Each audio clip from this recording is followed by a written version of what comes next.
United take on Spurs in an enormous Europa League final. I don't think I've ever experienced anything like this. Like, either manager could get sacked, 100 mil to get into the Champions League. Both teams want to get in the Champions League. Like, certain fans can't handle Ange winning it. Other fans can't believe that Amorim might win it. The jeopardy. This is like a finale of, like, I don't want to mention any TV shows that are not Disney, so I'm not going to. But it's like a finale of a massive TV show. Mandalorian, there we go. Mandalorian, there you go. Who needs this more, United or Spurs?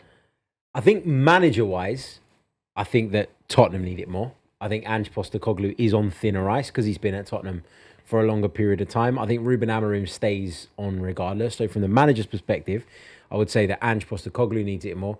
From a fan perspective, though, it's Tottenham that need it more. This is a club that hasn't won in a long time, and there are people getting fed up of that. The term Spursy, we were just talking about it off air, has been developed in honour of Spurs' failure to get over the line. And if they were to fail here, then things would only get worse in that sense.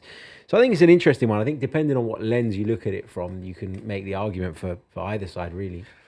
I think Man United need it more. Spurs want it more. Spurs will be in a healthy financial situation regardless. No matter what you want to say about Daniel Levy, he's run that club in terms of business very, very well. We know about the revenue generated as a result of the stadium. We know that Enix and Levy don't put his hands into his own pockets, but they are a sustainable football club. Manchester United, as per their owner, Jim Ratcliffe, have been in huge financial turmoil over the last 18 months. So the finances that come associated with qualifying for the Champions League is huge.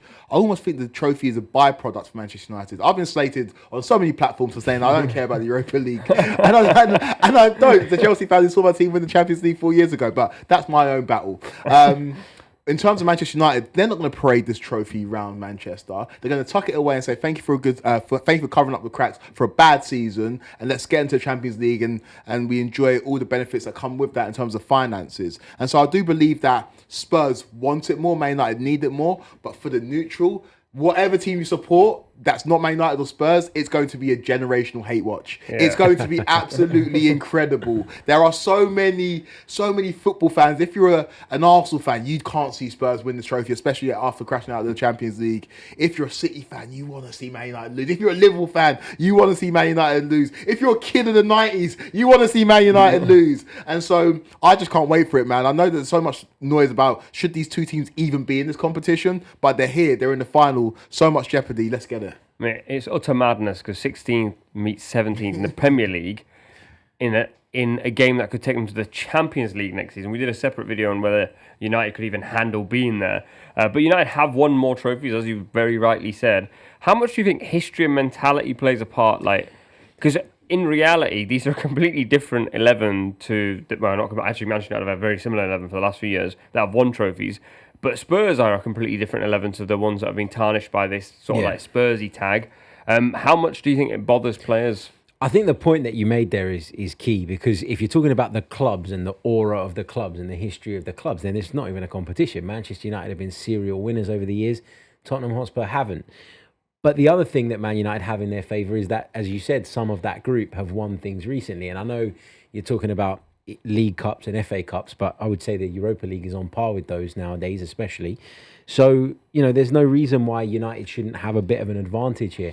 I also think as well, like, for Ange Postecoglou, as we mentioned already, it is very much do or die. Like, if he doesn't win this, I can't see him staying in the job for the next season. It just feels impossible. His position would feel untenable. Whereas Man United go into it with a bit of freedom. Ruben Amorim, I don't think he's going to be anywhere near as stressed as Ange Postecoglou about this, because he knows that he's going to be there next season. He's probably got the ball rolling already in terms of what the future looks like. Whereas for Ange Postecoglou, he's kind of stuck in this time warp where he's probably overthinking this thing. He's probably reading every single article written about it, because we know he likes to call people out in the press conferences. So, I can imagine that maybe the whole situation is getting to his head a little bit. I think Man United being a little bit more relaxed, their fan base being a little bit more relaxed because they've been there, done it, I think that probably works to their advantage. When Liverpool played Tottenham in the Champions League final, it was very similar, actually. Now, when you were talking about like how Spurs were stuck in that situation, so when Liverpool played them, it was an awful final, if you remember. Probably one of the worst finals I've watched in recent history.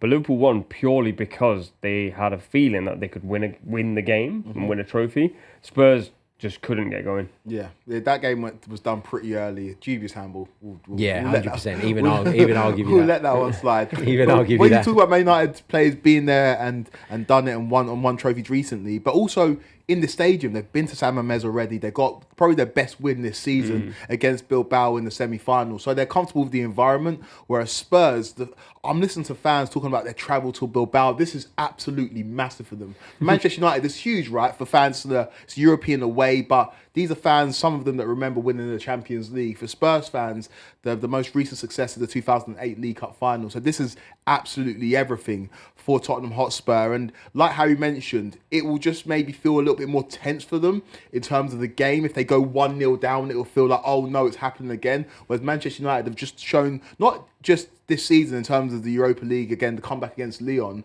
but in their history, they come back from deficits and manage to win games where Spurs haven't got that nous. And I think that might start to affect the crowd, and maybe that will start to trickle down onto the pitch to the players. Because, like I mentioned, Man United, this is their worst era of football. Over the last 2 years, they've won a League Cup and FA Cup. They've just got the nous to win the trophies. We do also have to look at the record of Ruben Amorim. He's got 24% win rate. It's absolutely outrageous.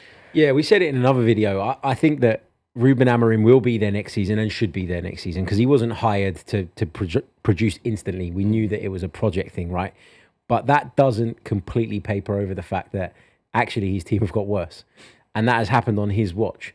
Tactically, they look all over the place. I appreciate that there's always a sort of teething period when you're trying to learn something new.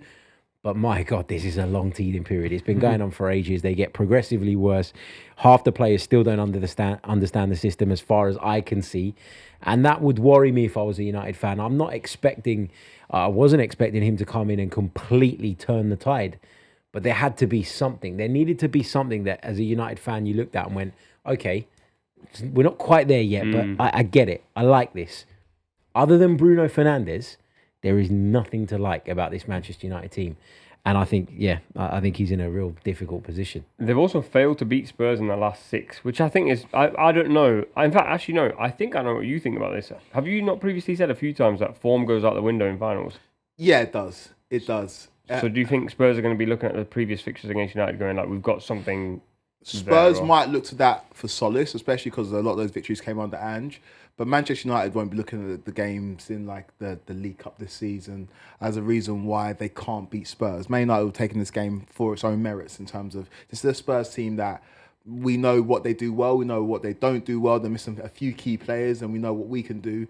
I think Man United will completely ignore the past results against Spurs or past recent poor performances against Spurs and just take this game on its own merits, as they should. It's a final. It's a completely different environment. It's not played in England. It's not played at a team's home ground. It's played abroad. The feeling's different. The stadium's 50-50, or should be, without the corporate tickets. And so it's such a tough game to call, right? Because it's like, who's worse? Who is worse out of Manchester United Spurs? It's not who's going to turn up, who's going to be better. It's like, who is worse out of the two?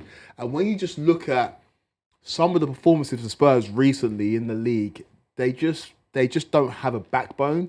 Whereas Manchester United, they have been poor, and they are a limp side when it comes to league performances. And Amorim is starting to lose the moderates of some of these terrible performances in the league. But I just see more of a steeliness with United as opposed to Spurs. And so when it comes to this final, I think they'll use that experience and just get over the line. Where I will defend Tottenham a little bit ahead of the final. It's a moment. This is a moment in football broadcast history. It don't happen often. They've got some really bad luck with injuries recently. They're going to be without Kulusevski, without Maddison, and without Bergvall. Those 3 players are huge in terms of just providing them that little bit of quality in the middle of the park. Kulusevski operates from the right, but we know that he likes to come inside and make things happen. Ange must be cursing his luck because those 3 players are 3 of Spurs' better players and have been all season.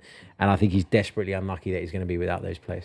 All right, let's get score predictions. H, you can start because I know for a fact you're not backing Spurs. Manchester United 1, Tottenham Hotspur 0.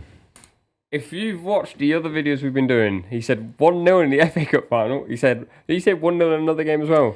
I think I went 2-1 in the Arsenal-Newcastle game. Basically, he hates football right now. 1-0 in these 2 teams that cannot defend is crazy to me, H. It's just, everyone's footballed out. You are. I'm footballed out. Me and you are apt for this final. I'm locked I'm in. so excited for this final. Wednesday night, I'm going to be locked in. This is huge. This is absolutely everything for both these clubs. So much jeopardy.